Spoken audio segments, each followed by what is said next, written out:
여러분 안녕하십니까? YTN 뉴스나이트 시작합니다.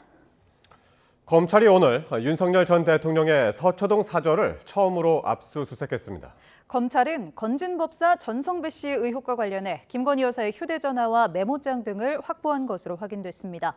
먼저 이현정 기자가 보도합니다. 서울 남부지검 가상자산범죄 합동수사부는 서울 서초동에 있는 윤 전 대통령 사저에 대해 처음으로 압수수색을 벌였습니다. 사저는 경호구역이지만 한남동 관저처럼 군사상 직무상 비밀을 요구하는 장소는 아니라 압수수색 불승인 사유에 해당하지 않는 것으로 알려졌습니다. 압수수색은 같은 건물 지하에 있는 코바나 컨텐츠 사무실은 물론 김 여사 수행비서 2명의 자택에서도 진행됐습니다. 검찰은 건진법사 전성배 씨의 청탁금지법 위반 사건과 관련해 압수수색 영장을 집행했다고 설명했습니다. 영장에 적시된 피의자는 전 씨와 전 통일교 고위 간부인 윤모 씨로 김 여사는 참고인 신부인 것으로 확인됐습니다. 압수수색을 통해 검찰은 김 여사의 휴대전화와 메모장 등을 확보한 것으로 파악됐습니다. 검찰은 전 씨가 윤 전 대통령 부부와의 친분을 앞세워 공천이나 각종 이권에 개입한 것은 아닌지 수사하고 있습니다. 특히 전 통일교 고위 간부 윤모 씨가 전 씨에게 김건희 여사 선물용으로 수천만 원 상당의 다이아몬드 목걸이를 건넨 정황을 포착해 수사하고 있는데 실제로 이 목걸이가 김 여사에게 전달됐는지 조사하고 있습니다. 검찰은 윤 씨가 통일교의 캄보디아 사업과 관련해 정부의 공적개발 원조 사업 지원을 받으려고 전 씨를 통해 윤 전 대통령 부부 측에 청탁을 시도했는지 들여다보고 있습니다. 윤 씨는 지난 2022년 통일교 행사에서 윤 전 대통령과 1시간 정도 독대했다고 주장하기도 했습니다. 제가 3월 22일 날 대통령을 뵀습니다. 1시간 독대를 했습니다. 거기서 동의한 내용도 있고요. 그 금주에 만납니다. 정부 쪽 관계자를. 압수수색 결과 혐의점이 발견될 경우 윤 전 대통령 부부도 피의자로 전환될 수 있습니다. 이번 압수수색을 시작으로 건진법사 이권 개입 의혹과 관련해 윤 전 대통령 부부에 대한 수사도 본격화한 것으로 보입니다. YTN 이현정입니다. 윤석열 전 대통령 사저에 대한 검찰 압수수색에 대해 김건희 여사 측은 검찰의 출석이나 전 대통령과 영부인에 대한 망신주기 아니냐며 반발했습니다. 김건희 여사 측 변호인은 입장문을 통해 과거 노무현, 이명박, 문재인 전 대통령 등이 피의자 신분으로 조사를 받았지만 사저에 대한 압수수색은 없었다며 이같이 밝혔습니다. 또 압수수색 영장에 기재된 범죄 사실은 조악한데 압수할 물건은 백화점 수준으로 포괄적이었다고 지적했습니다. 윤 전 대통령과 김건희 여사가 수사선상에 오른 건 건진법사 의혹뿐만이 아닙니다. 검찰과 경찰, 공수처 등 모든 수사기관이 각종 의혹과 관련해 동시다발적으로 수사에 나섰습니다. 보도에 양동훈 기자입니다. 서울 남부지방검찰청은 건진법사 전성배 씨 의혹과 관련해 윤석열 전 대통령 사저를 압수수색하며 강제 수사의 포문을 열었습니다. 남부지검은 김건희 여사 연루 의혹이 제기된 삼부토건 주가 조작 사건도 배당받아 직접 수사 여부를 검토하고 있습니다.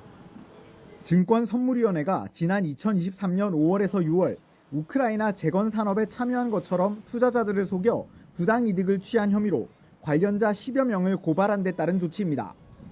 다만 김 여사는 증선위의 고발 대상에서는 빠졌는데 검찰에서 수사가 확대될 가능성도 거론됩니다.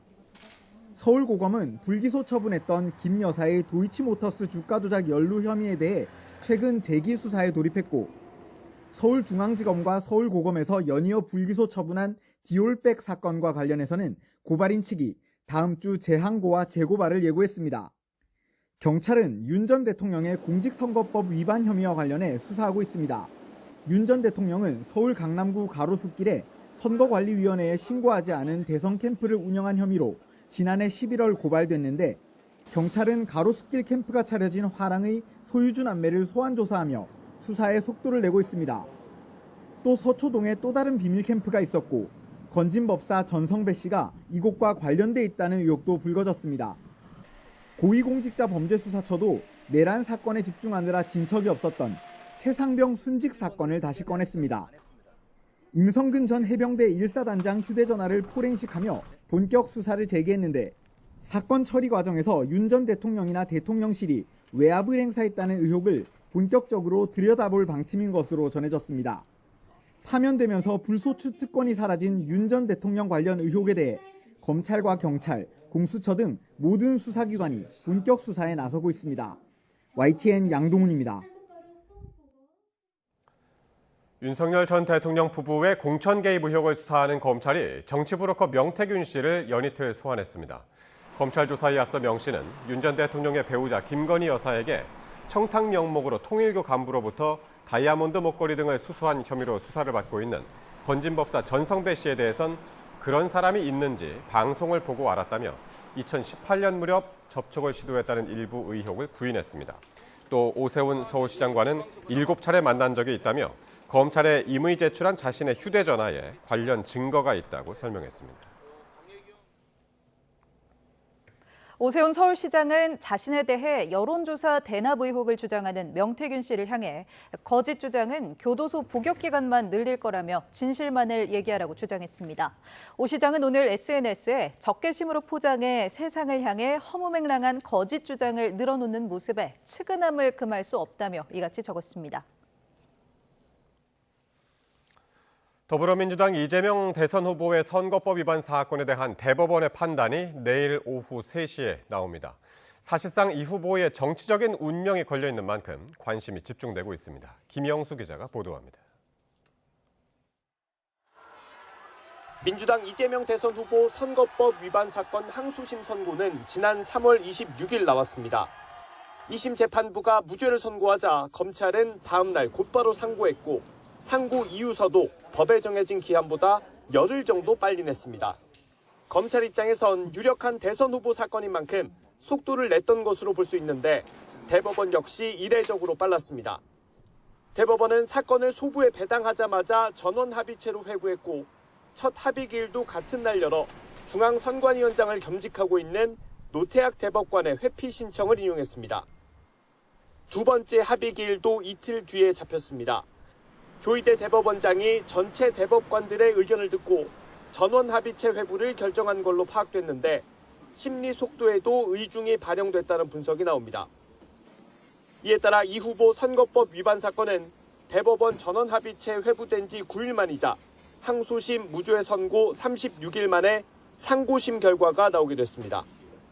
이 후보는 지난 2021년 대선 과정에서 허위 사실을 공표해 공직선거법을 위반한 혐의로 재판에 넘겨져 1심에서 징역 1년에 집행유예 2년, 당선 무효형을 선고받았지만 2심에선 무죄가 내려졌습니다. 대법원은 조 대법원장을 포함해 12명 대법관의 과반 의견으로 선고를 내리게 됩니다.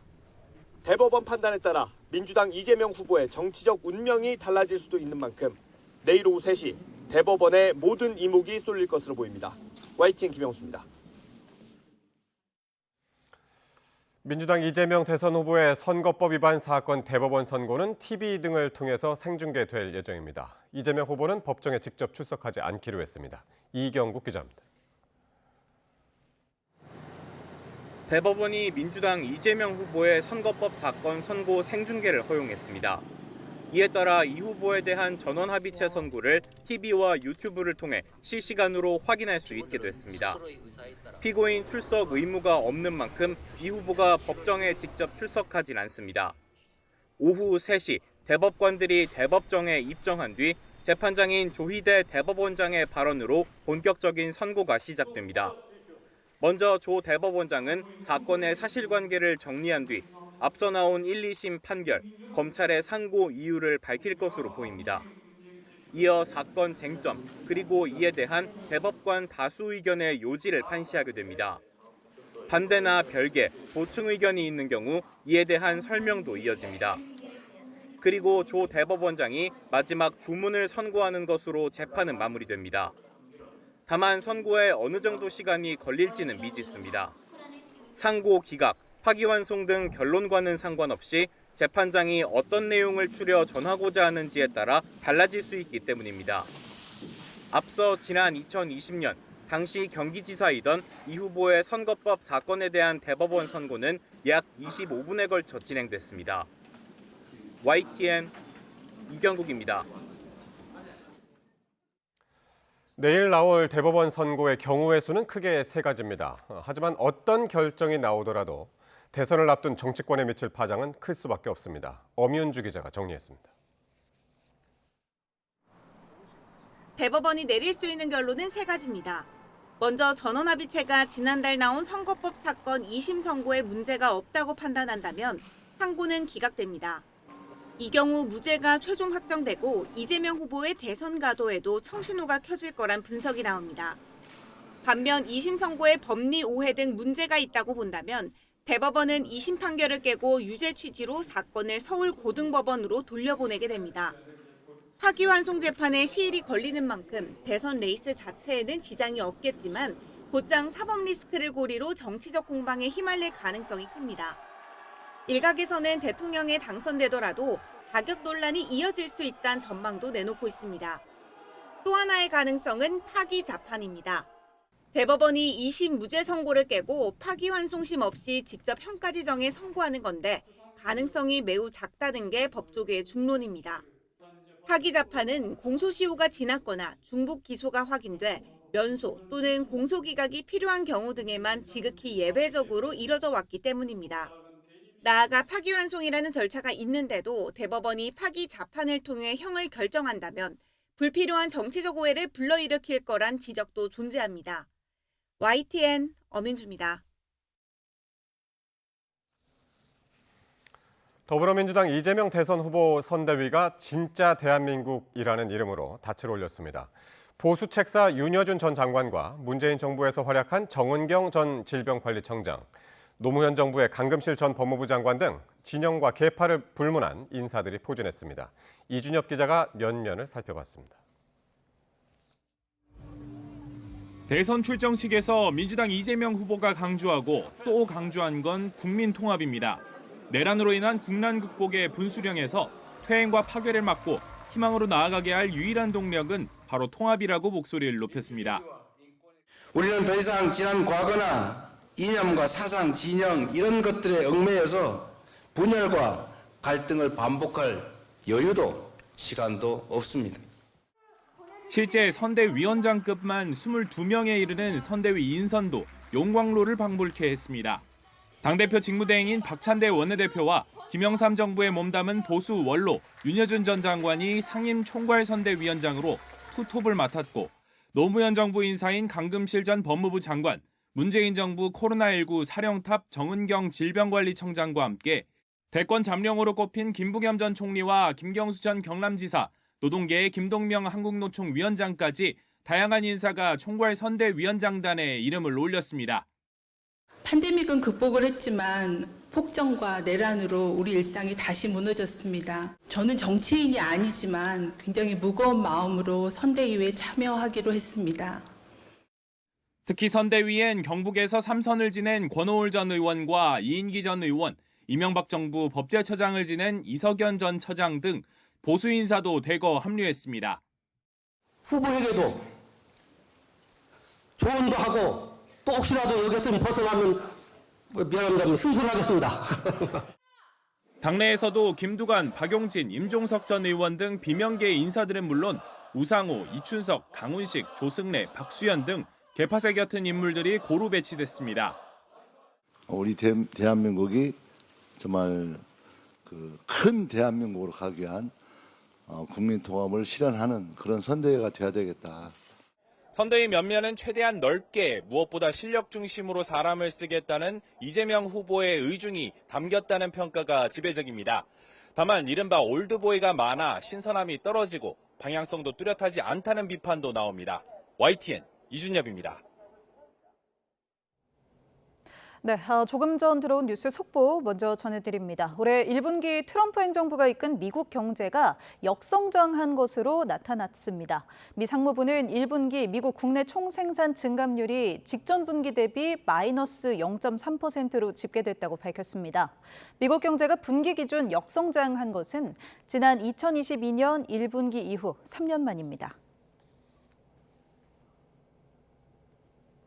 네, 다음 소식입니다. 국민의힘 대선 후보 4명이 맞붙었던 2차 경선은 YTN 취재 결과 1위부터 3위까지의 격차가 그리 크지 않은 박빙 승부였던 것으로 확인됐습니다.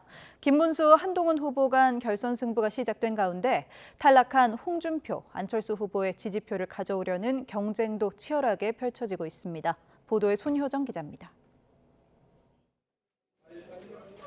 국민의힘 대선 후보 선출을 위한 2차 경선 결과 결승전에 오른 김문수, 한동훈 후보와 탈락의 고배를 마신 홍준표, 안철수 후보의 희비는 엇갈렸습니다. 경선 방침상 등수와 득표율은 공개되지 않았지만 YTN 취재 결과 치열한 3파전 끝에 작은 격차로 당락이 결정된 것으로 파악됐습니다. 1위 후보의 득표율은 30% 초반대를 기록했고 2, 3위 후보는 20% 후반대 득표를 거둔 것으로 확인됐습니다. 2위와 3위의 득표율 역시 미세한 차이였던 것으로 취재됐습니다. 압도적인 1등이 없었던 경선 레이스에서 살아남은 후보들은 탈락한 후보의 지지층을 끌어안기 위한 총력전에 돌입했습니다. 홍준표 후보를 지지했던 의원과 캠프 관계자들은 곧바로 김문수 후보 지지를 공식화했고 1차 경선에서 고배를 마셨던 나경원 의원도 침묵을 깨고 김 후보에 힘을 실었습니다. 김문수 후보는 분열된 당과 대한민국을 하나로 묶어 국가적 에너지를 결집시킬 통합의 빅텐트입니다. 후보들도 적극적으로 구애에 나섰습니다. 김문수 후보는 홍 후보의 뜻을 대신 이루겠다며 연락을 취하고 있다는 사실을 밝혔고 홍준표 후보가 아직 할 일이 많고 또 일을 잘 하시는 분입니다. 그리고 우리 국민이 원하는 분이기 때문에 꼭 우리가 함께 뜻을 이뤄서 한동훈 후보도 홍 후보를 높이 평가하며 만남의 의지를 드러냈습니다. 우리는 반드시 이겨야 될 사명감을 가지고 나왔거든요. 그 마음으로 싸우고 있고 그 점에 있어서 저는 홍 후보님하고는 적어도 그 결기가 같다. 한 후보는 안철수 후보와 오세훈 서울시장 측과도 접촉을 시도하며 탄핵 찬성 지지층 결집을 노리고 있습니다. 국민의힘 경선 과정에서 드러난 탄핵 반대와 찬성 표심은 6대4 정도란 분석도 나오는데 결선 투표를 앞두고 탈락한 홍준표, 안철수 후보의 표를 누가 최대한 흡수하느냐가 주요 변수가 되리란 전망입니다. YTN 손유정입니다. 국민의힘이 대선 후보를 2명으로 압축하며 최종 경선 레이스에 돌입한 가운데 오늘 밤 10시 김문수, 한동훈 후보의 양자 토론이 진행됩니다. 두 후보는 민주당 이재명 후보에 맞설 본선 경쟁력과 각종 정책 비전, 출마 가능성이 거론되는 한독수 대행과의 단일화 문제 등을 놓고 토론을 펼칠 예정입니다. 내일부터 이틀간 각각 50% 비율로 반영되는 당원 투표와 국민 여론조사가 실시되고 오는 3일 전당대회에서 최종 대선 후보가 결정됩니다. 이렇게 오는 3일 결정될 국민의힘 대선 후보 최종 1인 자리를 두고 김문수, 한동훈 양측이 각축전을 벌이고 있습니다. 결국 본선 경쟁력을 내보이는 게 관건이 될 걸로 보이는데 보수 진영의 시선은 크게 두 가지 잣대로 향하고 있다는 분석입니다. 임성재 기자입니다. 남은 국민의힘 경선 레이스의 최대 화두는 역시 어느 후보가 이재명 후보를 꺾을 적임자임을 인정받느냐가 될 거란데 큰 이견은 없습니다. 최종 후보를 추리는 주요 잣대인 셈인데 삶의 궤적을 바탕으로 김문수, 한동훈 두 사람의 대이재명 전략은 확연한 차이를 보인다는 평가가 많습니다. 애초 노동운동가로 출발한 김 후보는 노동 현장의 목소리부터 기업의 고충까지 진보와 보수를 아우르는 폭넓은 경험이 강점으로 꼽힙니다. 공장에 가서 7년 생활했는데 해고도 2번 되고 감옥에도 2번 가고 이런 어떤 어려움도 겪었고 빈부와 노사를 모두 화합, 통합해서 다만 과거 자유통일당 전력 등 뚜렷한 색채는 되려 중도 무당층으로의 외연 확장에 한계를 보일 거란 지적도 동시에 나옵니다. 엘리트 검사 출신인 한동훈 후보에게선 이 후보의 사법 리스크를 더 부각하는 구도를 만들 수 있다는 점에서 승산을 거는 기대감이 적지 않습니다. 불체포 특권이라든가 이런 부분 약속해놓고 지키지 않고 그리고 최근에는 선거법 선고 직전에 위헌법률 신청을 당을 동원해서 한다든가 기본을 지키지 않습니다. 물론 넘어야 할 산도 적지 않은데 또 검사냐는 반문과 함께 대중의 국정 운영 능력을 보여줄 기회가 적었다는 건 채워야 할 점으로 남습니다. 보수 진영 내 빅텐트 공감대 속에 한덕수 대통령 권한대행과의 단일화 문제도 승자를 가를 변수가 될 거로 보입니다. 김 후보는 이미 여러 차례 한대행과의 단일화를 수용하겠다는 메시지를 낸 반면 단일화 필요성은 다 이야기했지 않습니까? 다 있다고. 입당해서 경선을 빨리 하는 게 어떠냐. 2인에다가 플러스 3 하자. 이런 것도 하나의 안도 있을 수 있고. 한 후보는 연대 가능성을 닫아두진 않으면서도 당의 경선 과정에 자꾸 단일화 이야기가 나오는 데에는 반대의 뜻을 분명히 했습니다. 국민의힘 당원도 아니고 출마 선언을 하지도 않은 사람과의 단일화까지 그렇게 구체적으로 얘기하는 것은 이건 지금 국민의힘의 경선을 힘을 빼는 겁니다. 당심 50%, 민심 50%가 반영되는 국민의힘 경선 규칙 아래 김문수, 한동훈 마지막 남은 두 후보가 이 본선 경쟁력과 반면 빅텐트론을 놓고 치열한 수싸움을 벌이고 있습니다. YTN 임성재입니다. 한덕수 대통령 권한대행은 내일 오후 대선 출마를 위해 공직에서 사퇴할 걸로 보입니다. 안보 행보를 끝으로 대국민 담화에도 나설 것으로 알려졌는데 대선 출마 선언은 다음 달 2일로 전망됩니다. 신윤정 기자가 보도합니다. 한덕수 대통령 권한대행은 트럼프 2기 행정부 출범 뒤 장관급으로는 처음 방한한 존 펠란 미국 해군성 장관을 접견했습니다. 한 대행은 한국은 미국 조선업 재건을 지원할 수 있는 최적의 파트너라며 한미동맹의 지속적인 발전을 강조했습니다. 조선 분야 협력을 지렛대로 삼아 미국과 진행 중인 통상협상을 풀어나가겠다는 뜻으로 보입니다. 한 대행은 내일 오전 안보 관련 장관급 회의를 주재할 것으로 알려졌는데 이 일정을 끝으로 사퇴할 것으로 전망됩니다.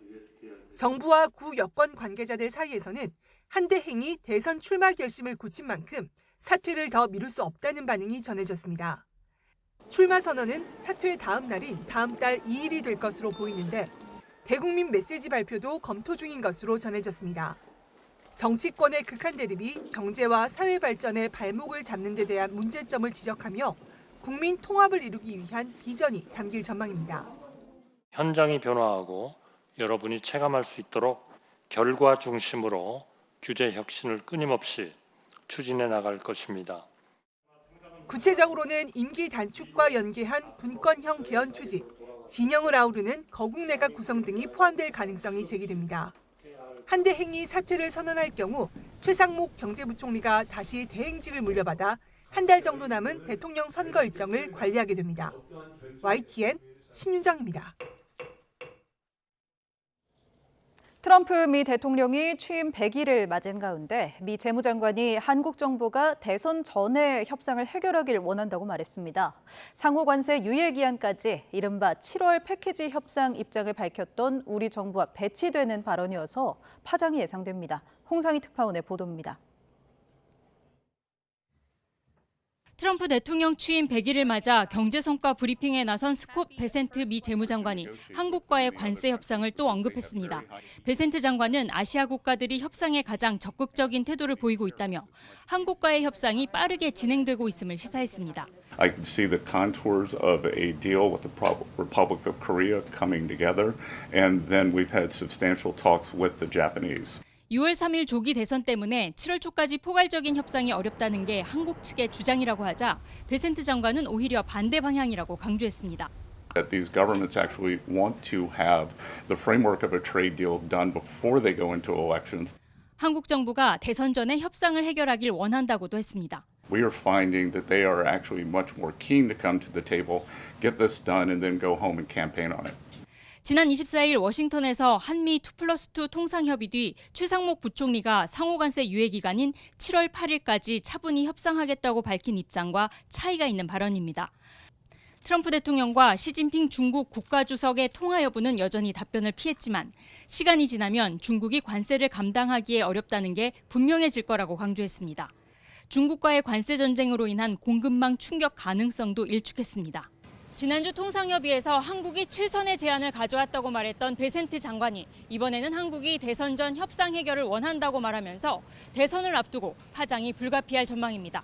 워싱턴에서 YTN 홍상입니다.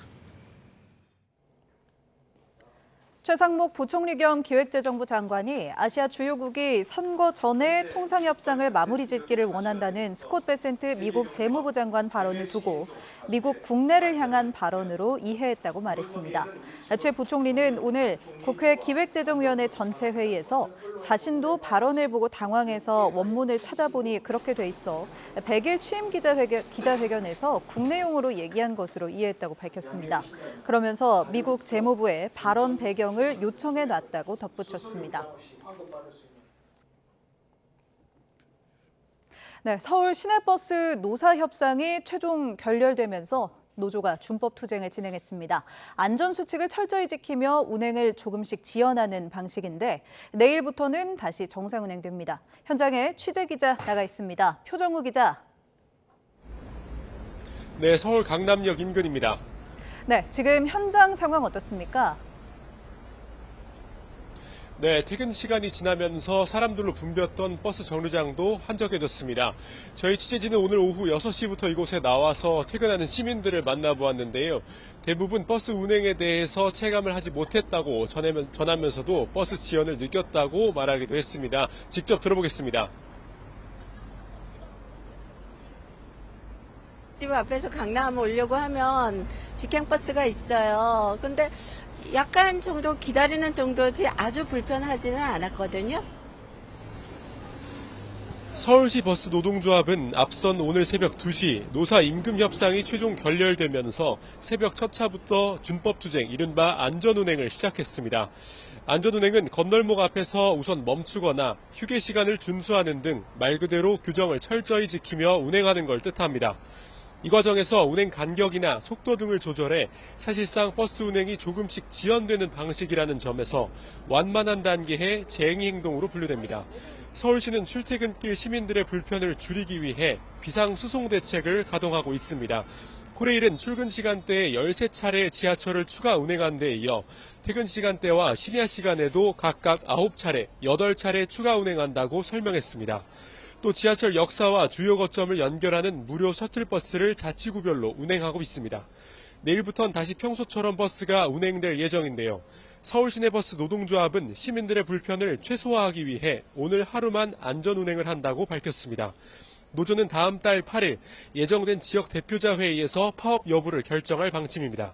서울시는 빠른 시일 안에 원만한 노사 합의가 도출될 수 있도록 총력을 다하겠다고 밝혔습니다. 지금까지 서울 강남역 인근에서 YTN 표정우입니다.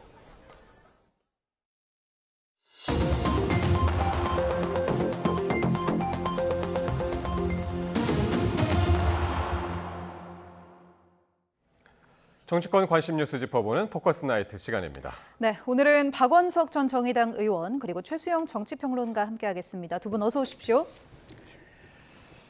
자, 민주당이 선대위를 오늘 출범시키면서 본격적인 대선 체제로 전환했습니다. 선대위는 보수와 진보를 아우르는 통합형 메모드급으로 꾸려졌는데요. 먼저 이재명 후보의 발언 들어보시겠습니다. 우리는 더 이상 지난 과거나 이념과 사상, 진영 이런 것들에 얽매여서 분열과 갈등을 반복할 여유도 시간도 없습니다. 진짜 대한민국 우리 한번 만들어 봐야 되지 않겠습니까? 국민의 염원과 당원의 소망을 따라서 진짜 대한민국을 반드시 만들어서 보답드리겠습니다. 고맙습니다. 국민들께서 오랜 기간 동안 어렵게 만들어 오신 경제와 민주주의가 무너지는 것을 보고 굉장히 분노했습니다. 또 우리의 미래가 굉장히 불안해서 가만히 있을 수만은 없었습니다. 자, 선대위가 메머드급이라고 한 이유가 있습니다. 윤여준 전 장관을 포함해서 총괄 선대위원장 단이 7명이고요. 네. 그리고 공동 선대위원장 단이 15명이나 됩니다. 어떻게 보셨습니까? 오늘 정말 메모드급 아닙니까? 이 정도면? 메모드급이고 사실 어찌 보면 과감한 확장 전략을 했다 이렇게 평가를 할 수가 있겠죠. 근데 통합에 대한 방점도 지켜져 있고요. 사실 이재명 후보가 본선에서 가장 그 넘어야 될 세 가지 산이 통합에 대한 의지, 그다음에 본인의 어떤 그 언행에 대한 신뢰성, 그다음에 마지막으로 신중이라는 측면도 이제 이재명 후보가 넘어야 될 세 가지 허들이었는데, 일단 통합이라는 측면에서 이렇게 과감한 확장 전략을 쓴 인사들 기용으로, 포괄적 인사 기용으로 저는 첫발이 지렸는데, 사실 근데 우리가 사실 눈에 띄는 거는 뭐 윤여준 전 장관이라든가 권오을, 이인기 이렇게 과거 보수 진영에서 굉장히 좀 그 빅 스피커로 활동했던 분들을 모셨는데, 예. 중요한 거는 그래요. 이게 무슨 통합이라는 것이 사람만 갖다가 이렇게 포장해 놓고 쭉 나열시켰다고 되는 게 아니라 실질적으로 상대가 거기에 동의해 주고 나중에 거기 인정해 주는데, 오히려 이렇게 말하자면은 그 동의되지 않는 사람들을 쭉 포진시켜 놓으면 나중에 이것이 또 제1야당이 되는 상대 당과 또 갈등의 소지가 될 수도 있어서, 이렇게 마구잡이로 이렇게 사람을 막 포진시키는 건 물론 포장이라든가 그렇게 일종의 약간 분장하는 효과는 있을지 모르겠으나, 진정하게 이게 통합의 의미라는 것은 예. 결국 이재명 대표의 언행일치로 보여줄 수밖에 없다. 저는 그 말씀을 드리고 싶어요. 네, 앞으로 좀 언행일치를 보여줘야 한다 하셨고요. 박 의원님은 또 어떤 인사가 가장 좀 눈에 띄셨나요? 아무래도 정은경 전 질병관리청장이 가장 눈에 띄었는데요. 네네. 그 코로나19 때 정은경 선장은 굉장히 차분한 그 목소리와 또 차분한 태도로 상황을 브리핑함으로써 국민들 뇌리에 깊게 각인됐던 그런 인물이기도 하고, 예. 이전에도 뭐 총선 때라든지 정치권 차출론이나 이런 것들이 있었습니다. 그럼에도 불구하고 본인이 어쨌든 정치하고는 상당한 거리를 두고 네. 전문가로서의 자기 길을 묵묵히 걸어왔는데, 아무래도 윤석열 전 대통령이 일으켰던 이 비상계엄과 내란이 이제 그런 분들에게까지 큰 위기감을 준 것 같아요. 아까 정은경 청장 소감에서도 말씀하시듯이 국민들이 어렵게 쌓아올린 경제와 민주주의가 무너지는 것에 굉장히 분노했다, 이런 얘기를 하잖아요. 그래서 저런 분들까지 이 선대위에 참여할 정도로 그야말로 큰 위기감을 가지고 대한민국을 좀 정상화시켜야 되겠다. 예. 네, 이런 모습이 이번 선대위에 담겨 있는 게 아닌가 싶어서 그 대목이 가장 인상 깊었고요. 흔히 이제 인사가 만사다 이런 얘기를 하지 않습니까? 네네. 게다가 이제 이번 대선은 누가 이기든 간에 인수위 없이 정권이 출범을 하게 되어 있습니다. 때문에 선대위의 밑그림이라는 것이 결국 대선 이후에 새 정부의 국정 운영의 밑그림을 일정하게는 보여주는, 뭐 그 전체라고 다 볼 수는 없겠지만 그런 어떤 지표가 될 수 있기 때문에 선대위 인선이 굉장히 중요하거든요. 네. 그런 면에서 이렇게 이제 진영을 넘어서 통합적인 일종의 선대위를 구성했다는 것 자체가 이재명 후보가 수락연설에서 국민통합을 가장 강조해서 얘기를 했는데, 그런 의지를 선대위 인선에서부터 담겠다라는 것으로 보여지고요. 물론 인선만으로 모든 것을 얘기할 수는 없다고 생각합니다. 이후에 어떤 정책 비전이 나오고 그와 관련된 어떤 이제 실행 계획이 나오는가, 이런 것들을 다 종합적으로 살펴야 되겠지만, 일단 인선 단계에서는 굉장히 파격적이고 굉장히 좀 폭넓은 그런 인선을 보여줬다, 이렇게 평가할 수 있을 것 같습니다. 그러니까요.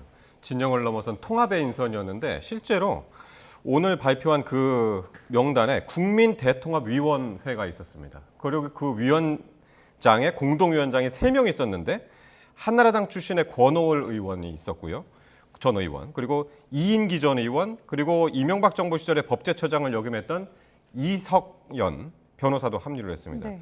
이들 중에 뭐 일부 알려지기로 합류하기 전에 이재명 후보한테 통합의 진정성을 이제 물었었고, 그 이후에 이제 합류했다고 하는데, 아까 잠깐 말씀하셨습니다만 통합의 진정성, 이건 어떻게 증명을 해내야 될까요? 그러니까 저는 이제 그 지점을 꼭 말씀드리고 싶은 건 뭐냐면, 이재명 후보가 사실 자기는 정치 보복하지 않겠다고 공언했습니다. 네. 근데 세상에 어느 후보가 난 집권하면 정치 보복할 겁니다라고 얘기할 사람이 세상에 어디 있겠습니까? 그건 너무나 당연한 이야기거든요. 그리고 지금 그 반대 진영에 있는 분들을 모시면서 저 통합할 테니까 와서 도와주십시오. 상징성 있는 인물로 좀 참여해 주십시오라고 하죠. 그런데 그것이 결국 그것을 보여줄 수 있는 거는 진짜로 집권 후에 인사 탕평을 통해서 해야 되고, 그 다음에 본인의 측근 그룹, 이른바 이너서클이라는 사람들은 최소 기용을 통해서 보다 분명한 통합에 대한 시그널을 보내야 되고, 그 다음에 실질적으로 야당을 품어주는 그런 뭐 인사뿐만 아니라 그런 제도의 협치까지 관용과 자제까지 보여줘야 하는데 예. 과연 이재명 대표가 그렇게까지 보여줄 수 있느냐 하는 부분들은 결국 본선을 통해서 선거 기간을 통해서 국민들에게 캠페인 과정을 통해서 약속을 하고 예. 그 약속을 이제 이행하는 과정 속에서 입증을 해야 되는 거죠. 그런 측면에서 좀 시간이 걸릴 수도 있으나 저는 이재명 후보가 진짜 이게 말이 아니라 정말 본인이 이렇게 인수위도 없이 출범하는 국가적 난제에서 정말 통합을 원한다면은 저는 과감하게 그렇다면은 집권하는 첫날부터 인사를 통해서 그러면 내각 인선이라든가 이걸 통해서밖에 보여줄 수밖에 없다. 다른 예. 것은 대책이 그러니까 너무 길게 오니까 그것은 기다릴 수가 없는 거죠. 네. 일단 가시적으로. 네네. 네. 이렇게 선대위를 출범시키면서 대선 체제로 전환한 이재명 후보인데 내일은 대선을 앞두고 또 명운을 가르는 날입니다. 대법원이 선거법 위반 상고심 사건에 선고를 내릴 예정인데요. 여기에도 전 국민의 이목이 쏠려 있습니다. 네. 두 분 어떻게 예상하시는지 궁금한데요. 먼저 박 의원님. 일단 대법원이 굉장히 이례적으로 빠른 속도로 이제 선고를 내리는 것만은 분명합니다. 아마 대법관들 사이에 선고 결과에 대해서는 의견이 엇갈렸을 수 있지만 빠르게 어쨌든 선고를 하는 것이 국민적인 혼란을 줄이고 선거에 미치는 영향도 줄일 수 있다. 이런 판단에는 의사가 모인 것 같아요. 그렇다 보니까 이제 선고 날짜를 전격적으로 이렇게 잡은 것 같고요. 법원의 판결 결과를 예상하기는 어렵습니다. 때문에 이제 지켜봐야 될 것 같습니다만 예. 많은 법률 전문가들이 예상키에 지금 이제 전원합의체 회부된 지 9일 만에 그리고 항소심 선고가 있은 지 36일 만에 선고가 내려지는 거거든요. 이렇게 이례적으로 빠른 이 선고 속도로 봤을 때 예. 공소기각 가능성이 조금은 더 높지 않느냐 이런 의견들이 좀 더 우세한 것 같아요. 예. 2심을 그대로 유지하는. 예, 이게 이제 2심 결과를 대법원에서 다시 뒤집으려고 하면 예. 여러 가지 이제 법리상의 검토 또 그런 어떤 판결 결과를 이렇게 외화하기 위한 그런 어떤 판결문 작성 이런 게 시간이 많이 걸리는데 대법관들 사이에 선고 날짜가 이렇게 빨리 합의됐다는 것도 예. 그리고 이렇게 두 번 열었죠. 두 번 이제 전원합의체 열고 나서 선고에 이르는 것도 그런 어떤 시그널이 아니겠느냐. 물론 이제 결과는 봐야 됩니다. 예. 그런 의견이 조금은 더 우세한 것 같습니다. 그래서 내일 만약 상고 기각이 이루어진다면 뭐 예. 이재명 후보로서야 또 하나 이제 날개를 다는 그런 셈인 거고 만약 다른 결과가 나온다, 파기환송 결과가 나온다고 한다면 사법 리스크가 좀 더 부각이 되겠죠. 물론 파기환송심이 대선 전에 끝날 가능성은 없습니다. 파기환송심도 이제 기한이 3개월이기 때문에 6월 3일 전에 끝나기는 어려울 텐데 그렇다 하더라도 이재명 후보를 둘러싼 사법 리스크가 재점화되는 그런 리스크도 한편에 네. 있다고 봅니다. 어찌됐든 간에 내일 판결 결과를 봐야 되겠습니다만 결과에 따라서 이 대선 구도가 출렁일 가능성은 상당하다 이렇게 볼 수 있을 것 같습니다. 그러니까요. 이쪽 민주당 진영에서는 어쨌든 굉장히 긍정적으로 보시는 분이 많아요. 내일 이제 대법원 판결에 대해서 공소 기각, 상고 기각 이 부분을 대체로 예상을 하면서도 일부에서는 이게 파기환송, 파기환송하게 되면 이제 고법으로 다시 가는 그렇죠. 거잖아요. 네. 거기서 다시 한번 만약 유죄 취지잖아요. 네, 그렇죠. 파기환송되면은. 고법의 판결이 내리기까지 어떤 기간, 그 기간도 계산한 것이 아닌가. 그래서 서두른 것이 아니냐. 일각에서 그런 얘기도 하죠. 예. 왜냐하면 대법원이 이렇게 빨리 그러니까 빨리 서두른 이유가 이제 뭐 박 의원님 말씀처럼 이제 굉장히 이례적인데, 근데 사실 그 점은 있어요. 이게 사실관계가 복잡한 쟁점이 별로 복잡한 게 없어요. 비교해서 단순하고 그다음에 1, 2심에서 굉장히 오래 이걸 심리했기 때문에 대법관들도 그 자료만 보면 금방 알 수가 있어요. 그런 측면에서 빨라졌는데 그지 하나 예상한다 그러면은 저는 사실 이 부분에 대해서 왜 저희가 말하자면 상고 기각이 아니라 왜 유죄 취지의 일부 파기환송이 있을 수 있냐 그러면은 사실 김문기 씨를 모른다고 한 점은 그건 행위에 대한 문제가 아니라 인식에 대한 문제로 봤기 때문에 그 부분은 100번 양보해서 사람의 머릿속과 가슴 속에 있는 거는 예단할 수가 없고 우리가 측정할 수가 없으니까 그러다 쳐도. 근데 그 국토부의 협박 때문에 했다는 발언은 국정감사장에서 했단 말이에요. 그렇기 때문에 그걸 중하게 보고 1심에서는 징역형을 내린 겁니다. 근데 2심에서는 무죄를 내렸단 말이에요. 이게 그러면 말하자면 하나는 얼음이고 하나는 불과 같은 거예요. 이렇게 상충되는 이 판결을 대법원이 어떻게 할 것이냐. 근데 이 부분을 저는 들여다볼 수가 있다고 보는 이유가 이 부분이 사문화되잖아요. 왜냐하면 지금 대법원이 전원합의체에서 한 거는 우리 사회에서 판례가 되는 겁니다. 근데 그렇게 되면 앞으로 선거판이 허위 사실에 대한 경연장이 되고 거짓말이 난무할 수가 있어요. 왜냐하면 난 몰랐다면 그만이니까. 악의가 없었다면 그만인 거고. 그런 측면에서 이 부분에 대해서는 일부 유죄 취지에 파기환송을 시킨다 그러면 고법이 여기에 대해서 심리한다 그러면 한 달 내도 끝낼 수가 있어요. 아니면 좀 뒤로 간다고 하더라도 이재명 후보가 출마에 제약이 없기 때문에 정치적으로 논란이 돼도 출마에 법적인 제약은 없어요. 그런 측면에서 대법원이 그것도 고려할 수가 있어서 물론 내일 3시 이후에 보면 알겠지만 저는 그 가능성도 한 30-40%가 되지 않을까 싶습니다. 네. 이렇게 내일 있을 이 대법원 선고까지 좀 짚어봤는데요. 국민의힘 이야기를 좀 해보면요. 지금 이제 조금 전 10시에 김문수, 한동훈 후보는 TV 토론을 시작을 했습니다. 지금 다시 이렇게 맞붙고 있는 상황인데요. 지난주 4강 토너먼트에서 이제 한번 둘이 맞붙은 경험이 있었고 오늘은 또 어떻게 진행될지도 좀 궁금한데 일단 두 후보들이 좀 상당히 입장 차이를 보이는 부분들이 있었거든요. 오늘 어떻게 보세요? 일단 뭐 가장 큰 입장 차이는 이제 탄핵 찬반 문제 아니겠습니까? 어쨌든 김문수 후보는 탄핵 책임론을 한동훈 후보한테 묻고 있고 이제 한동훈 후보는 이 계엄과 탄핵의 강을 건너지 못하고서 우리가 대선을 치를 수 없다 이런 입장이다 보니까 거기서 이제 의견 차이가 가장 크게 갈리는 것 같고요.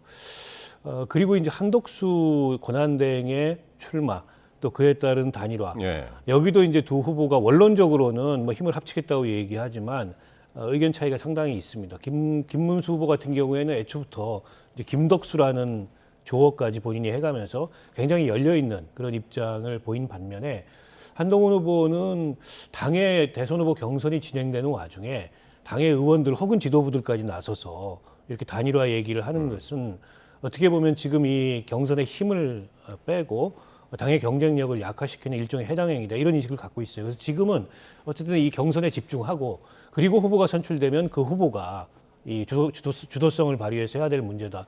이런 입장 차이가 있어서 그 두 가지에서 가장 의견이 엇갈릴 것 같고 아마도 국민의힘의 당원 지지층의 선택과 판단도 그 두 가지 쟁점에 대한 후보들의 입장을 지켜보고 또 각자의 그런 판단에 따라서 그런 선택이 이루어지지 않을까 그렇게 예상합니다. 그러니까 조금 전에 이제 저희가 보도도 해드렸습니다만은 어제 그 4강에서 1, 2, 3등의 격차가 크지 않았다고 지금 취재 결과 이제 그렇게 나오거든요. 1등이 30%대, 2, 3등이 각각 20%대, 4등이 이제 뭐 10%대 그렇게 돼 있는데 그럼 과연 3등이 누군지는 모르겠어요. 어쨌든 지금 가장 궁금한 게 이제 홍준표 후보의 표가 과연 어디로 갈 것이냐.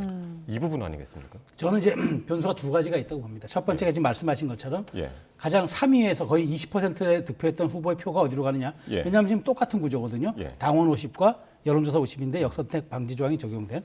자, 그렇다면 홍준표 후보의 표가 어디로 갈 것이냐를 추론했을 때 저는 홍준표 후보가 일단 보수 주류의 적통을 갖고 있고 그다음에 계엄은 반대했지만 탄핵에 대해서는 반대 입장을 했기 때문에 나중에 사과 문제는 본인이 후보가 되면 고려해보겠다고 했기 때문에 굳이 퍼센테이지로 따진다면 저는 김문수 후보에게 갈 가능성이 6 정도가 있고 그다음에 홍준표 후보, 전 후보죠.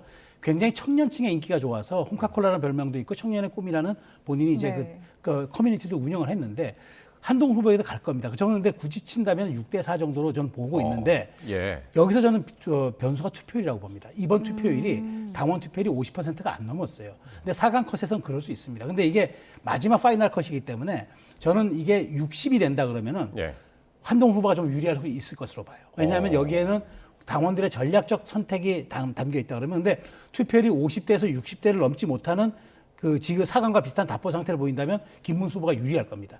그런 측면에서 두 가지 측면 그러니까 그러니까 홍준표 후보의 표는 6대4 정도로 갈릴 것 같다는 제가 생각이 들고 다만 이번 투표율이 60이 된다 그러면은 거기서부터는 좀 예측이 어려울 수가 있겠다는 생각이 듭니다. 4강까지가 투표율이 50점 몇이었나요? 50% 겨우 이제 됐었죠. 겨우 넘었었고. 근데 저는 이제 60 정도가 되면은 좀 달라질 수 있을 거라고 전망합니다. 네. 당장 근데 어제 홍준표 후보는 정계 은퇴 선언을 했잖아요. 지금 뭐 휴대전화도 안 받는다, 꺼져 있다 이런 이야기도 나오던데. 그런데 현역 의원들은 홍준표 의원을 지지했던 현역 의원들은 또 김문수 후보를 지금 지지하고 있고요. 그러니까 사실은 홍준표 후보께서 어제 선거 결과가 나오기 전부터 결과를 일정하게는 직감했던 게 아닌가. 그러니까 SNS를 통한 메시지를 보면 이 고립무원 상태에서 혼자 선거를 치른 것 같다. 이제 이런 심경을 피력하고 전부들 대선이 아닌 당권에 다 마음이 가 있는 것 같다. 또 이런 어떤 그 의견을 피력을 했어요. 결국 그 홍준표 후보의 캠프에 참여했던 현역 의원들조차도 이제 이 한덕수 후보와의 단일화를 얘기하면서 어떻게 보면은 자신들이 지지하고 있는 후보를 대선 후보로 만들기 위해서 최선을 다한다기보다 마치 한덕수 후보하고의 단일화를 위한 이제 이 선결 조건 정도로 생각하는 것 같은 그런 섭섭함이 홍준표 후보의 그런 심경에 묻어났는데요. 그 정계 은퇴는 전 할 수 있었다고 봅니다. 그리고 이제 누누이 이번 대선 경선 치르는 과정에서 마지막에 이렇게 배수진을 쳤기 때문에 그건 할 수 있는데 전격적으로 탈당까지 그 의견을 피력을 했고 오늘 탈당계를 냈다 그래요. 그거는 이번 그 대선 경선이 진행되는 과정에서 당이 돌아가는 상황에 대한 어떤 뭐 환멸이랄까요? 이런 걸 좀 느낀 게 아닌가 싶습니다. 그리고 결정적인 아마 그 환멸을 느끼게 된 동기는 좌당의 대선 경선이 진행되고 있는데 밖에서 아직 대선 출마 의견도 표명하지 않은 그런 후보와의 무슨 단일화 문제를 거론을 하고 또 당 지도부까지 나서서 단일화를 압박하는 듯한 그런 모양새를 취하는 것에 오랫동안 이 당을 지켜왔던 그런 정치인으로서 상당 정도 실망하고 더 나아가서는 환멸까지 느낀 게 아닌가. 그게 전격적인 정계 은퇴와 또 탈당의 한 배경이 아닐까 짐작을 해봅니다. 네, 한동훈 후보도요, 이런 움직임에 대해서 좀 불편한 심기를 내비쳤습니다. 관련 발언 듣고 오시죠.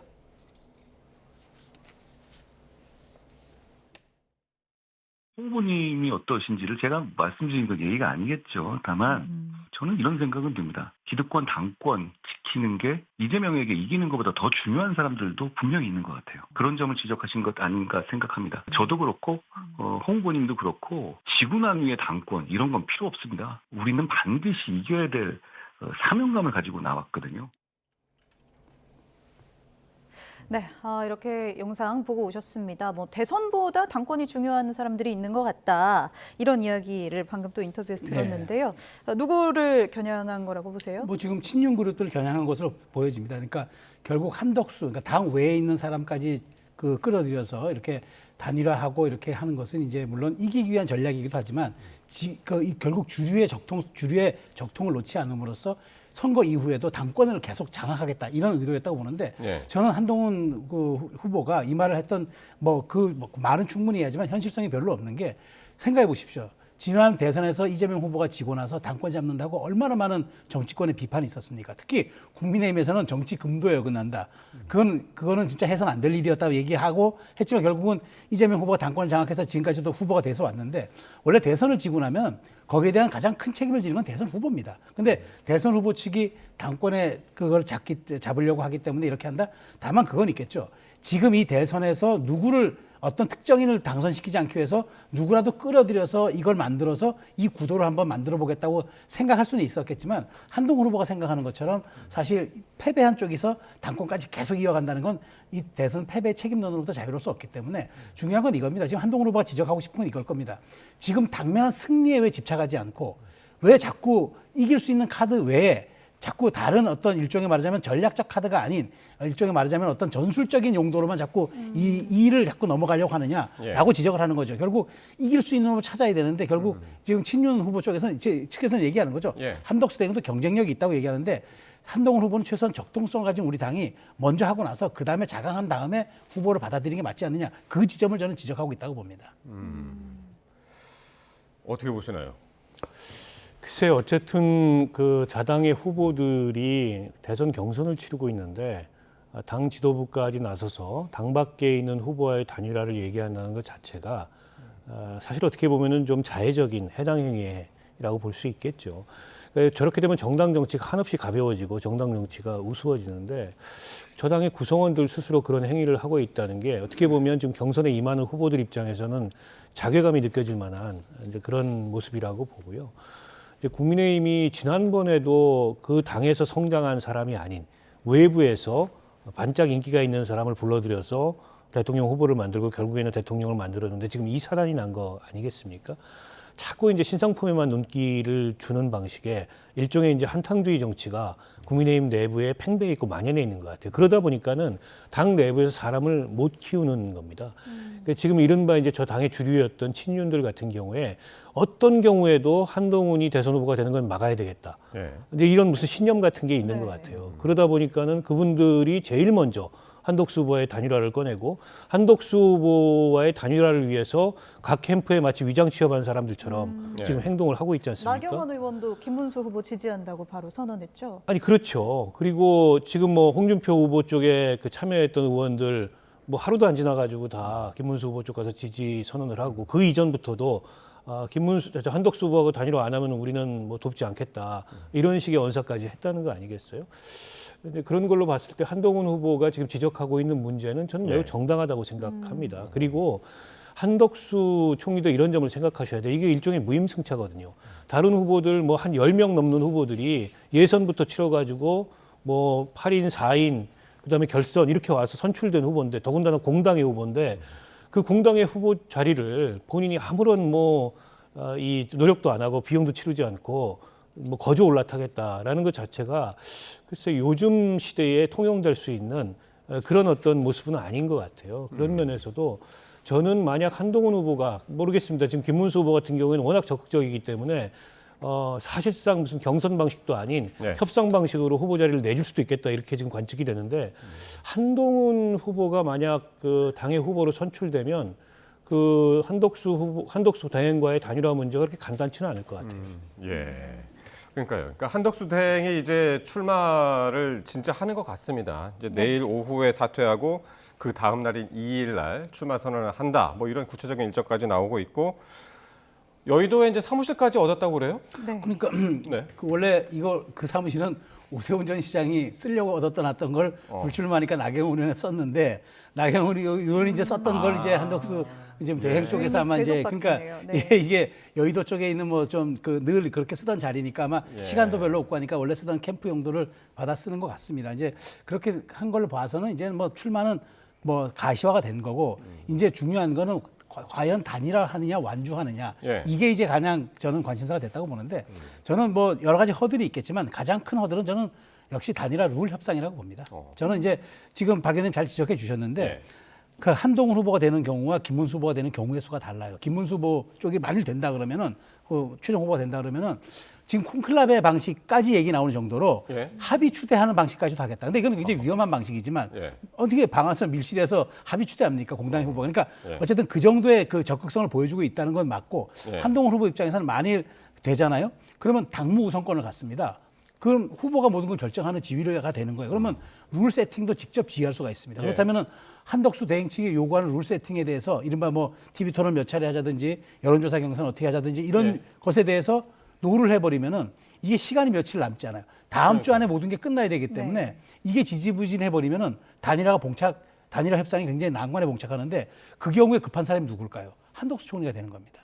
그런 측면에서 실제로 지금 한덕수 총리가 그 출마를 선언하는 순간부터 시간 일정에 쫓기는 것은 오히려 한덕수 대행이기 때문에 누가 되느냐의 여부가 굉장히 중요한 것은 룰 세팅과 관련이 있다. 이게 가장 큰 허들이라고 저는 봅니다. 그러니까 그 단일화 방법도 방법이지만 시한이 진짜 얼마 안 남아가지고 첫 번째 시한을 5월 7일로 잡기도 하던데요? 일부에서는? 글쎄요. 5월 11일이 이제 후보 등록이기 때문에 1차 시한은 거기까지라고 볼 수 있을 것 같고요. 근데 이제 5월 11일 이전에 단일화가 쉽지 않을 수도 있습니다. 앞서 이제 룰 문제도 말씀을 하셨지만 서로 간에 어쨌든 힘겨루기가 좀 있을 가능성이 있고 그렇게 되면은 이제 후보 등록은 각자 하고 그리고 나서 이제 투표용지 인쇄 전에 그게 아마 5월 하순쯤 될 텐데요. 25일이네요. 그때까지가 이제 2차 마감 기한이라고 볼 수 있겠죠. 과거에 이제 단일화 전례를 보면 투표용지 인쇄를 앞두고서 단일화했던 적도 많습니다. 그리고 심지어는 뭐 투표용지 인쇄된 다음에 선거 직전에 단일화했던 노무현 정몽준 단일화 같은 경우에는 그런 사례지 않습니까? 때문에 이걸 장담할 수가 없어요. 일단 지금 국민의힘 측에서 바라는 바는 5월 11일 이전에 단일화가 돼서 이 국민의힘의 후보로 누가 더 후보가 되든 간에 이제 등록을 하고 그리고 나서 이제 선거 캠페인에 임하는 그림을 원하는데 실제 이게 이제 협상 전개 상황에 따라서는 그렇게 매끄럽게 진행이 안 될 수도 있어요. 앞서 이제 우리 최평론가께서도 말씀하셨지만 이제부터는 특히 이제 국민의힘 후보가 선출된 뒤부터는 시간에 쫓기는 건 오히려 한덕수 대행 쪽이 될 가능성이 높습니다. 정당 후보 입장에서는 사실은 이제 당의 후보로 선출이 됐기 때문에 당연히 그 당의 이름으로 등록을 하고 선거 캠페인을 할 권리가 있고 또 당무를 지휘할 우선권이 있거든요. 그래서 만약 그런 후보가 협상에 그렇게 순순히 응해주지 않는다면 한덕수 대행 쪽이 마음이 급해지게 되겠죠. 네. 그러면요, 짧게 또 당장 이제 내일 대법원에서 이재명 후보에 대한 선고가 나오잖아요. 이거 혹시 좀 변수가 될 수 있지 않을까 싶은데요. 근데 그걸 변수라고 생각하면은 출마 결심을 못 하겠죠. 그러나 이제 뭐 이미 출마 결심은 한 거고 또 대법원 선고 기일도 잡힌 거고 선고 결과에 따라서 최종적으로 출마 문제에 어떤 영향을 줄지는 모르겠는데 지금까지는 어쨌든 지금까지 흘러온 이 전개 상황으로 보면 그와 관계없이 출마한다 이런 결심을 한 게 아닌가 싶습니다. 그러니까 내일 오후에 대법원 선고도 내일 오후 나오고 한덕수 총리도 내일 사퇴를 오후에 한다는 얘기도 이제 들려와가지고 그렇습니다. 그러니까 저도 내일 이제 그 오후가 굉장히 변곡점인데 중요한 건 또 이 부분이 있어요. 내일하고 모레 여론조사가 이제 그 당원 투표하고 여론조사가 돌아갑니다. 국민의힘 후보. 근데 거기에 이제 이재명 후보에 대한 판결도 있지만 더 중요한 건 한덕수 대행이 만일 내일 이제 뭐 대국민 담화를 한다든가 뭐 출마선언을 한다든가 하고 그 여파가 1, 2일 이어가게 될 경우에 한덕수 대행의 이 움직임이 여론조사와 당원 투표에 반영이 되는 겁니다. 이게 마지막 최종 후보 선정에 또 변수가 될 수 있어서 과연 우리 국민의힘의 경쟁력은 누가 있느냐? 그렇죠. 그게 아마 굉장히 또 마지막 이제 응답의 판단이 될 것 같아서 저는 내일 오후가 또 변곡점이 될 거라고 생각이 됩니다. 네, 만약에 사퇴를 하게 된다면 이제 뭐 헌정사상 권한대행의 첫 사퇴인 셈이잖아요. 스스로 또 사퇴 결재를 하게 될지 지켜봐야 되겠습니다. 박원석 전 정의당 의원 그리고 최수영 정치평론가 두 분 말씀 들었습니다. 오늘 고맙습니다.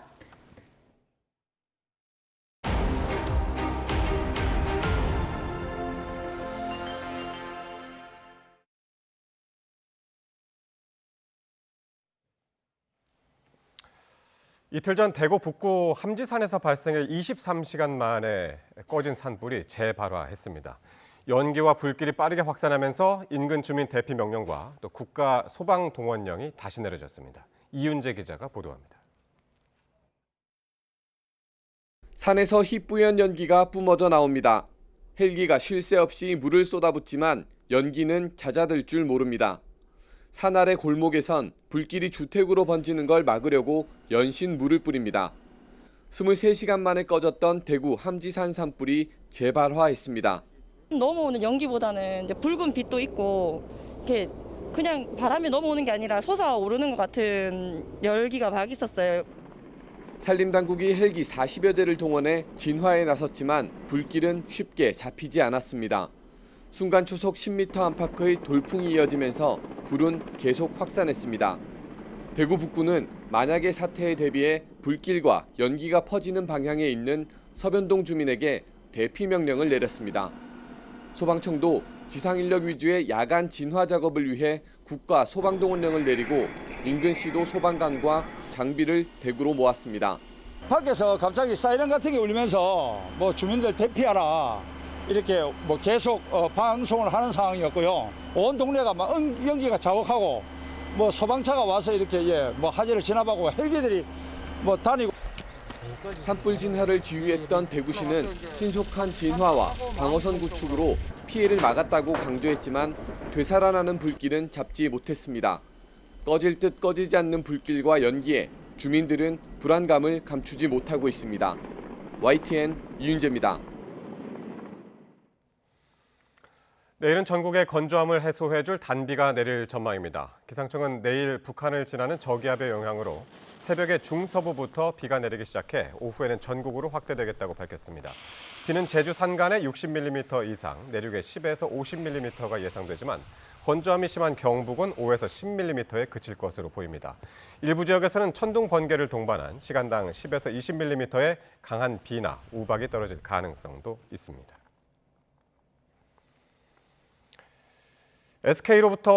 SK텔레콤으로부터 유심 정보 해킹 사건 수사 의뢰를 받아 내사를 이어오던 경찰이 정식 수사에 착수했습니다. 경찰은 해킹 경로를 확인해서 배후를 쫓겠다는 방침입니다. 정현우 기자의 보도입니다.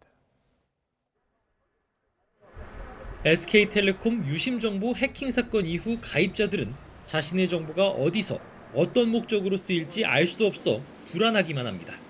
지금 누구한테 어떻게 지금 팔려나가는지 저도 지금 모르지만 답답하고 불안하고 그렇습니다.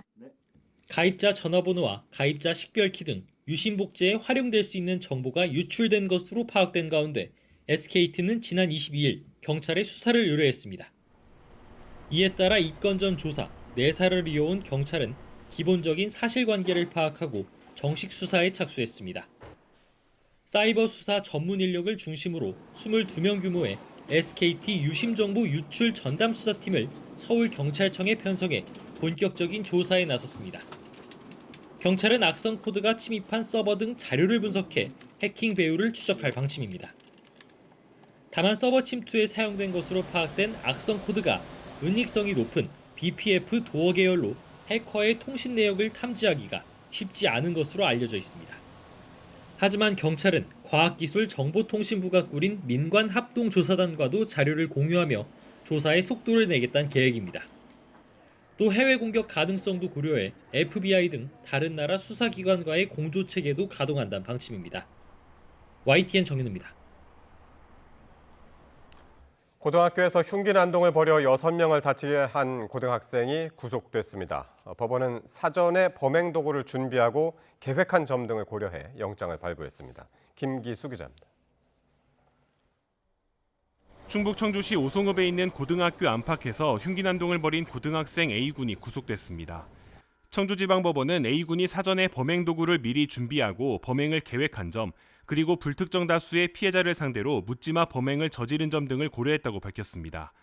또 도주 우려와 소년으로서 구속해야 할 부득이한 사유가 있다고 덧붙였습니다. A군은 구속 전 피의자 신문에 출석하기 전 취재진의 질문에 죄송하다고 짧게 답했습니다. 학교 생활 어떤 점이 힘드셨나요? 피해자에게 하실 말씀 없으세요? 죄송합니다. 경찰 조사에서 A군은 학교 생활이 힘들었다고 진술한 것으로 확인됐습니다. 올해부터 대학 입시를 위해 특수학급에서 일반 학급으로 올라갔지만 적응에 어려움을 겪었다고도 언급했습니다. 특히 A군은 흉기를 휘두르고 극단적인 선택을 하겠다고도 진술했는데 경찰은 누적된 심리적 불안이 한순간에 표출된 것으로 보고 있습니다. 경찰은 A군이 사전에 범행을 계획했는지를 확인하기 위해 휴대전화와 노트북 등에 대한 포렌식도 진행하고 있습니다. 구속영장을 발부받은 경찰은 포렌식 결과가 나오는 대로 범행 준비 과정 등을 면밀하게 살펴본 뒤 사건을 검찰에 송치할 계획입니다. YTN 김기수입니다. 서부지법 난동 사태 재판이 이어지고 있는 가운데 가담자 4명에 대한 검찰의 첫 구형이 나왔습니다. 서울 서부지방검찰청은 오늘 취재진을 폭행한 혐의를 받는 우모 씨 등 3명에 대해 징역 1년 6개월을 구형하고 법원 경내에 침입한 혐의를 받는 안모 씨에 대해서는 징역 1년을 선고해달라고 재판부에 요청했습니다. 우 씨 측은 범행 당시 만취 상태였다며 반성하고 있다고 선처를 호소했습니다.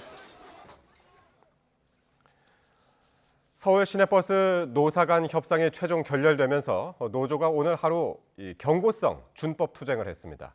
양측 주장이 여전히 평행선을 달리고 있는 가운데 연휴 기간에 물밑 접촉이 이어질 것으로 보입니다. 김현아 기자입니다.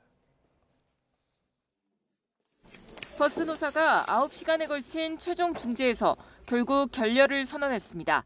쟁점은 임금 인상과 통상임금 대상으로 특히 사측은 임금 체계를 바꿔 통상임금 수준을 유지한 뒤 임금 협상을 하자고 나섰지만 노조는 통상임금은 논의 대상이 아니라며 임금 협상부터 주장해 평행선을 달렸습니다. 임금과 상여 모두 동결하되 임금 체계는 차후 논의하자는 중재안은 노사가 모두 반대했습니다. 모든 것이 전부 다 삭감하고 또 통상임금에 대해서는 조정 안 해도 그게 없는 것인데 그 협상 테이블로 들고 나왔기 때문에 저희들도 그 많은 금액을 안고 가기에는 너무 이제 무리되는 부분이 있어서 결국 통상임금 문제가 여러 지금 이 업계에 파급 효과를 미치고 있는데 이런 부분에 대해서는 뭔가 좀 사회적인 합의가 필요하지 않을까. 협상 결렬에 따라 노조는 안전 운행을 표방한 준법 투쟁을 시작했는데 신호나 휴게 시간 준수, 승객 착석 뒤 출발 등의 정도라서 실제 시민들에게 큰 불편은 없었고 노동절부터 이어지는 연휴 기간에도 사실상 정상 운행하며 물밑 접촉을 이어갈 예정입니다. 노조는 연휴 뒤 8일 전국 지역 대표자 회의에서 향후 대응 방안과 투쟁 방침을 결정할 계획입니다.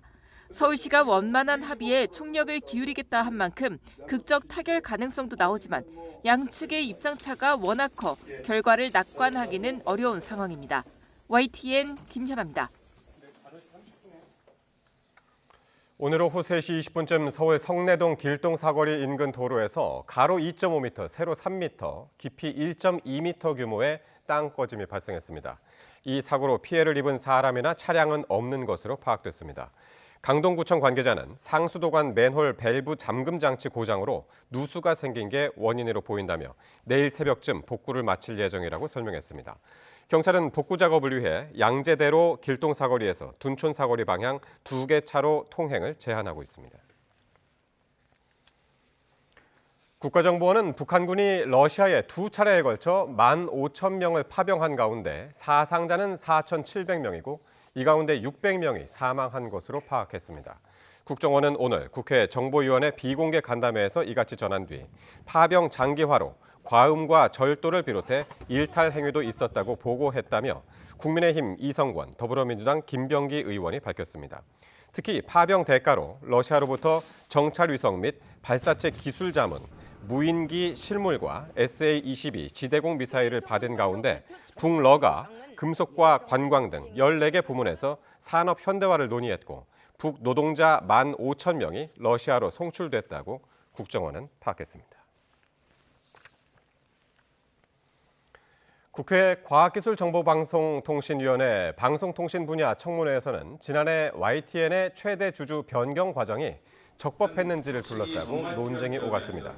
더불어민주당은 윤석열 정부가 공공기관 자산 효율화라는 명목을 앞세워 한전 KDN과 한국마사회가 갖고 있던 YTN 지분을 민간 기업인 유진그룹에 매각하도록 압박했다고 비판했습니다. 이어 당시 방송통신위원회는 이 과정을 기형적인 2인 체제에서 졸속으로 심사했다며 YTN 최대 주주가 바뀐 뒤엔 노사가 합의했던 사장 공모 절차와 보도국장 임면 동의제가 지켜지지 않았다고 지적했습니다. 반면 국민의힘은 최근 MBC나 EBS 사례와 달리 YTN의 최대 주주 변경 효력을 멈춰달라는 집행정지 신청은 법원에서 기각됐다며 수천억 원이 들어간 민영화를 되돌리라는 건 민주당 편 방송을 만들겠다는 의도라고 주장했습니다. 이어 대선을 불과 한 달여 앞두고 언론사 경영진과 대주주 관계자들을 국회 청문회장에 부르는 건 보도와 편성의 자율성과 독립성, 공정성을 침해할 우려가 있다고 비판했습니다.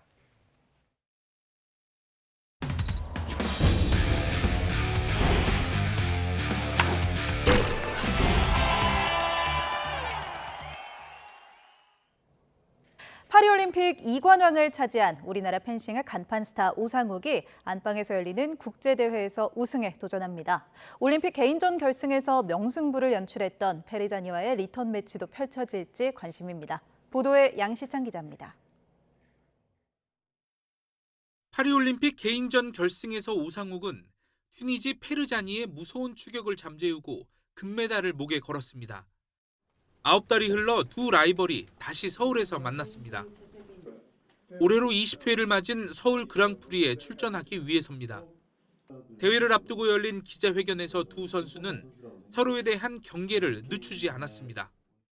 옆에서 이렇게 제가 웃고 있지만 사실 엄청 견제 중이고요. 파리올림픽에서 이겼지만 언제라도 진짜 질 수 있겠다라고 생각했던 위협적인 선수였던 것 같습니다. I try to find ways to reach my goal, which is winning, but I cannot fence with him only with physical because I have no chance. 파리에서 2관왕에 오른 오상욱은 태극마크를 잠시 반납하고 재충전의 시간을 보냈습니다. 운동을 병행하면서 TV 예능에도 출연하고 광고도 찍으며 이전에 경험해보지 않은 삶을 살았는데 이런 외유가 오히려 펜싱에 대한 확신을 가져다주는 계기가 됐습니다. 세계 톱 랭커들이 서울로 모여드는 이번 대회를 앞두고 다시 승부욕이 발동한 이유입니다. 펜싱 하고 싶다는 생각도 많이 들었고, 그리고 그게 저한테 제일 잘 어울리는 옷이라고 생각을 했던 것 같아요. 파리올림픽 단체전 금메달에 이어 튀니지 그랑프리에서 개인전 우승을 차지하며 세계 랭킹 5위로 뛰어오른 박상원 등 대표팀의 젊은 피도 시상대 위를 조준하고 있습니다. 또 파리올림픽 끝나고 팀의 사기나 뭐 팀 분위기도 많이 올라간 것도 사실이고 또 자신감도 많이 올라와 있는 상태여서 더 좋은 성적 얻을 수 있을 거라고 믿고 있습니다. SK 펜싱 서울 그랑프리는 금요일부터 사흘 동안 340여 명의 선수가 참가해 치열한 승부를 펼칩니다. YTN 양시창입니다. 프로야구 한화가 대타 황영묵의 역전 2점 홈런을 앞세워 선두 LG에 짜릿한 역전승을 거뒀습니다. 한화는 1대2로 끌려가던 7회 말 대타로 나선 황영묵이 외야 몬스터볼을 넘기는 2점 홈런을 터뜨린 데 이어 8회에도 문현빈의 홈런 등을 묶어 2점을 더 달아나며 LG를 5대2로 꺾었습니다. 4연승을 달린 한화는 2위 삼성과 승차 없이 승률에 뒤져 3위 자리를 지켰고 4연패에 빠진 선두 LG를 1.5경기 차로 바짝 뒤쫓았습니다. 외국인 투수 라일리가 7회까지 무실점 호투를 펼친 NC는 기아를 7대0으로 완파하고 4연패에서 벗어났습니다. 라일리가 호투하는 동안 타선에선 데이비슨과 김영준이 홈런포를 쏘아올리며 승리를 이끌었습니다. 전날 안타 17개를 몰아쳤던 롯데는 키움을 상대로 다시 안타 16개를 쳐내며 이틀 연속 화끈한 타력을 과시했습니다. 키움의 막판 추격을 따돌린 롯데는 10대9로 승리를 거뒀습니다.